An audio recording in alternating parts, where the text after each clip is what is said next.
Bueno, hace un año aproximadamente, en una librería, fui a acompañar a mi hijo a Londres, que estaba haciendo una pasantía, y en el 2x1 había un libro que me cambió la vida.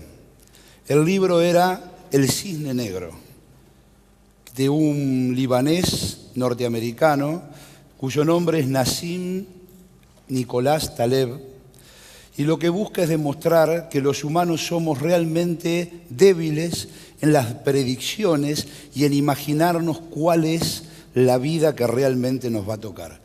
Y yo un poco quiero hablarle de libros y quiero hablarle justamente de cisnes negros, porque antes que se descubra el continente, Australia fundamentalmente, todos los cisnes eran blancos. Entonces todo lo que trabajaba la biología era cómo caracterizar cisnes blancos.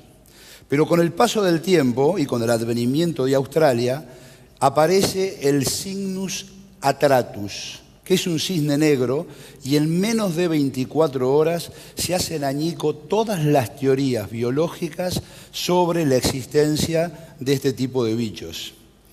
Entonces, una de las cosas que caracteriza a un cisne negro son 3 propiedades: que tiene que tener un suceso impredecible, un gran impacto y fundamentalmente tiene que tener una explicabilidad retrospectiva.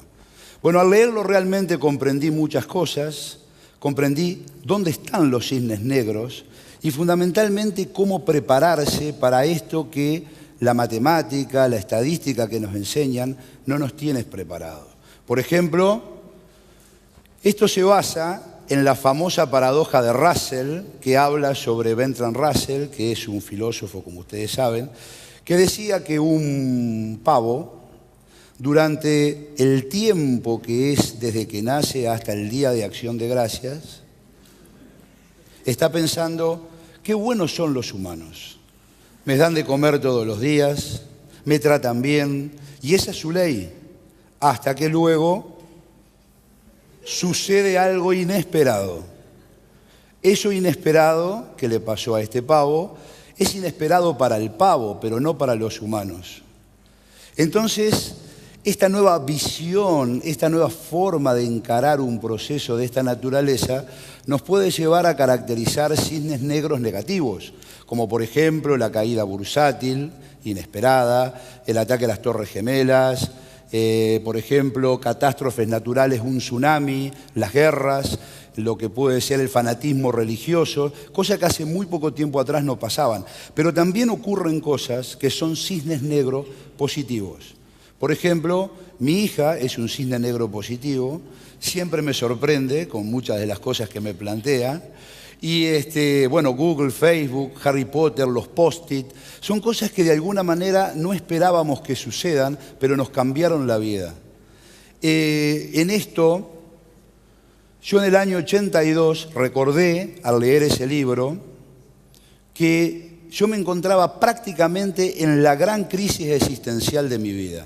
Yo estaba terminando de cursar acá la carrera de ingeniería y me resultaba algo demasiado estructurado, porque a mí me gustaba un poco lo biológico, lo azaroso, las cosas que uno un poco no puede esperar, pero sin embargo ocurren. Y quería realmente meterme en el vericueto ese y decidí irme de la ingeniería. Pero en ese momento aparece una beca para trabajar con mi cisne negro, que fue efectivamente el doctor René Favaloro, famoso cardiocirujano argentino, que como todos ustedes saben creó el bypass. Y Favaloro estaba buscando matemáticos, estaba buscando ingenieros para que hagan un think tank y piensen en lo que es la aplicación de la alta tecnología, de la innovación a un fin, a la medicina, pero a través de algo muy importante que es el humanismo médico. Lo que él buscaba era cómo la alta tecnología, y sobre todo en esto que apenas vivió, que es la gran trinidad que nos toca vivir: occidentalización, progreso, globalización. Tiene muchos vericuetos que nos llevan por caminos que son realmente perversos. Y cómo generar tecnología, pero no para enriquecerse, cómo generar tecnología para hacer crecer un país, y cómo la tecnología puede realmente cambiar el paradigma de una nación.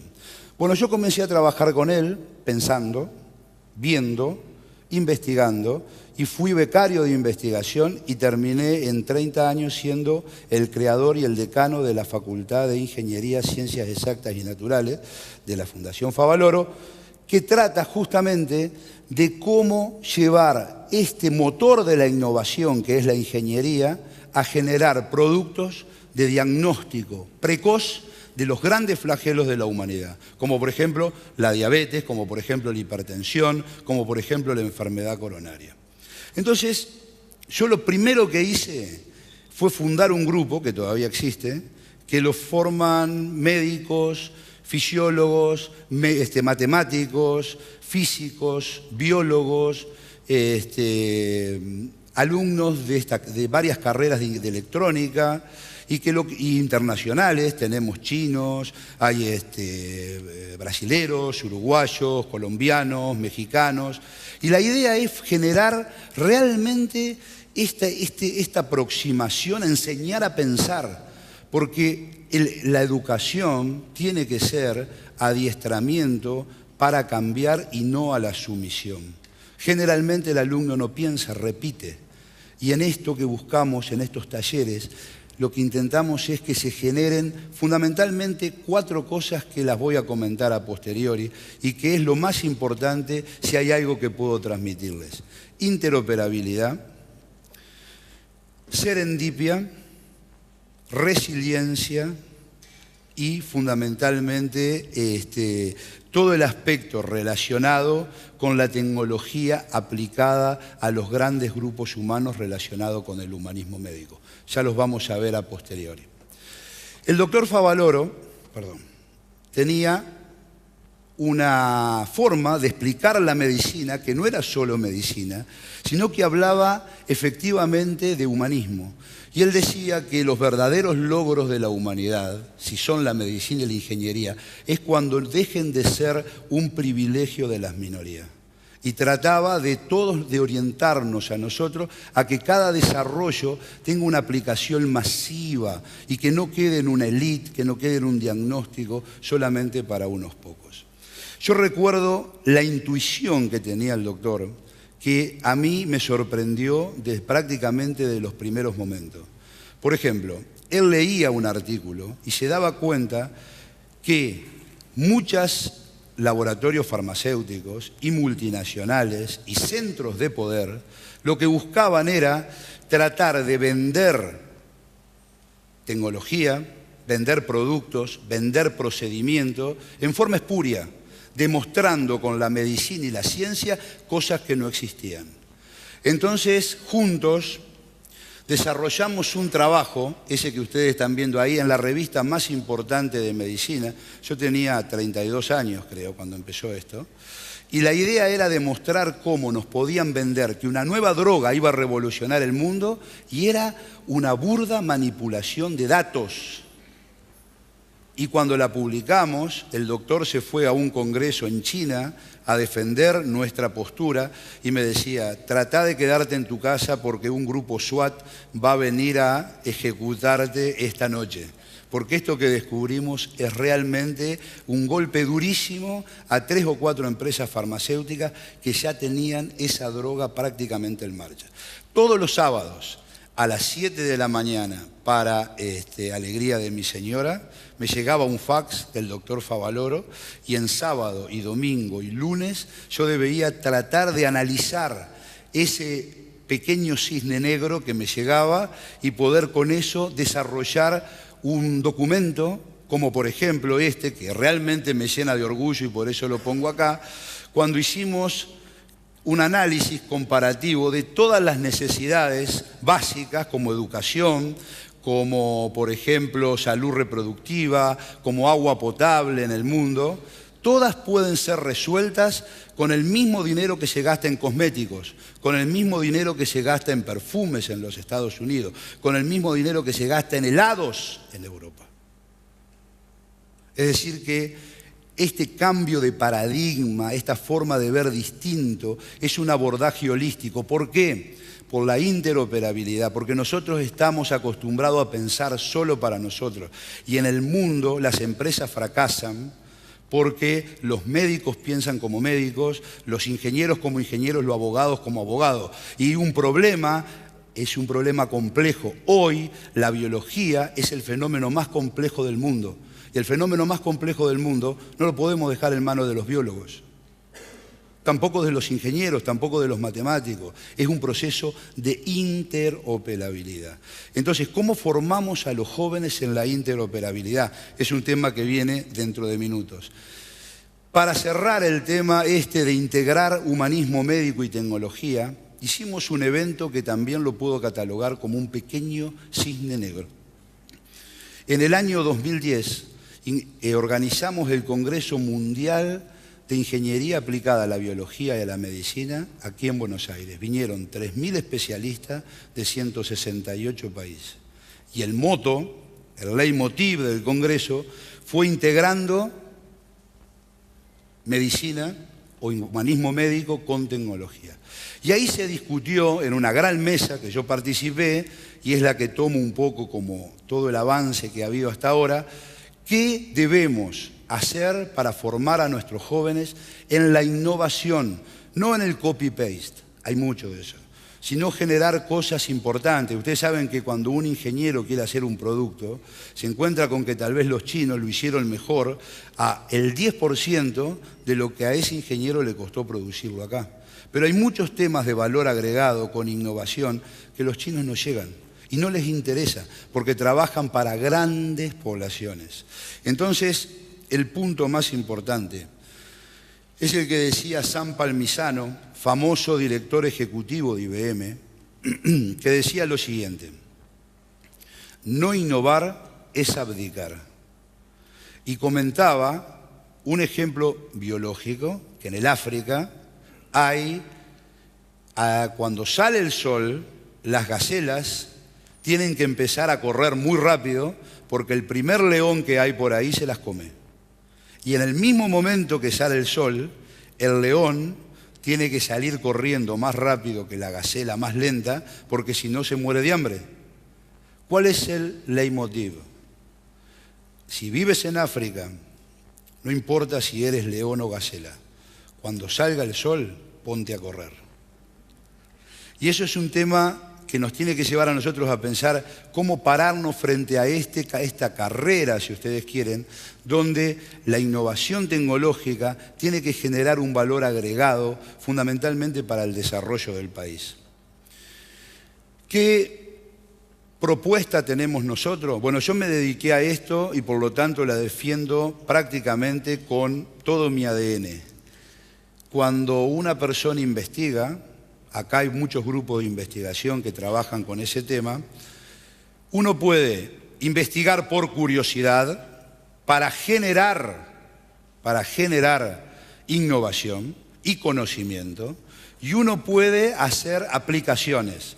Todo el mundo discute esto es básico o es aplicado, no interesa. Nosotros creemos que este punto que está acá es lo que da un uso muy básico, pero una investigación muy pura, es lo que se denomina el cuadrante de Bohr. Y ahí trabajan los físicos, los matemáticos, los biólogos teóricos. Es un sitio donde la generación de conocimiento es muy alta, y la aplicación muy baja. El otro, el que está aquí abajo, es el cuadrante de Edison, que genera mucha aplicación, pero poco conocimiento. Entonces se plaga de inventos, pero que la humanidad no avanza. Entonces lo que nos interesa fundamentalmente a nosotros es trabajar en el cuadrante de Pasteur. El cuadrante de Pasteur es aquel que genera al mismo tiempo conocimiento y al mismo tiempo aplicación. Y eso es el néctar de la ingeniería. Mientras no entendamos la ingeniería así, es una ciencia muerta, porque solamente estamos en un territorio muchas veces aplicado al desarrollo de cosas que hacen otros. En ese cuadrante hemos desarrollado mucha tecnología no invasiva para prevenir flagelos como las catástrofes cardiometabólicas. Bueno, les dije 4 grandes palabras: interoperabilidad, porque los problemas son complejos. No podemos solamente resolverlo las personas que estudiamos una especialización, y menos hoy, donde yo conozco ingenieros franceses que tienen que ir a trabajar, por ejemplo, al mundo musulmán, y hay una ruptura muy grande en lo que es un aspecto cultural para poder relacionarse unos a otros. Tenemos que aprender desde chiquitos cómo trabajar en diferentes especialidades. Interoperabilidad. Uno de los grandes creadores es un amigo mío, el doctor Luis Kuhn, de National Defense University, que fue uno de quienes ha desarrollado todo el tema de la interoperabilidad aplicado a estos sistemas biológicos. Luego, la serendipia. La serendipia, como van a ver a posteriori, es la posibilidad de encontrarnos inesperadamente con hallazgos. Luego, la creatividad, luego la resiliencia. Piensen ustedes que Picasso decía, nada más ni nada menos, yo no busco encuentro. Y esa es todo una dirección de trabajo, hacia dónde nos dirigimos. La serendipia, el nombre que quizás lo conocen ustedes, pero trata de una fábula persa de la isla de Serendip, que es Ceilán, Sri Lanka, donde unos príncipes iban y encontraban todo lo distinto a lo que buscaban. Y se puede demostrar que por lo menos 100 inventos trascendentes de la penicilina, el teflón, las papas chip y muchísimas cosas más, el cierre velcro, son halladas por casualidad, pero casualidad de gente que está buscando tenazmente. Entonces ahí viene la otra componente que me gustaría transmitirle, que es el concepto de la resiliencia, que es aquello que nos hace capaces para luchar y adaptarnos. Es decir, si yo hubiera en esos momentos dejado y me hubiese ido de la facultad, hubiera realmente fracasado en algo que quizás no le entendía a la vuelta, no sabía cómo readaptarme. Y les recomiendo, sé que muchos lo han hecho, que como ejemplo paradigmático de la resiliencia tienen a la Madre Teresa de Calcuta, donde por ejemplo dice que haz que en vez de lástima te tengan respeto, cuando no puedas correr trota, cuando no puedas trotar camina, cuando no puedas caminar usa el bastón, pero nunca te detenga, nunca te doblegues frente a lo difícil que puede ser el abordaje que buscas. Por último, creatividad. La creatividad es el tema más trillado y no es un toque celestial. La creatividad es algo que está en nosotros y hay que saber despertarlo. ¿Cómo? Enseñándolo en la escuela y enseñándolo en los primeros años de facultad, en el trabajo fecundo, en la interrelación mancomunada entre diferentes especialidades. Es lo que se llama la colaboración creativa.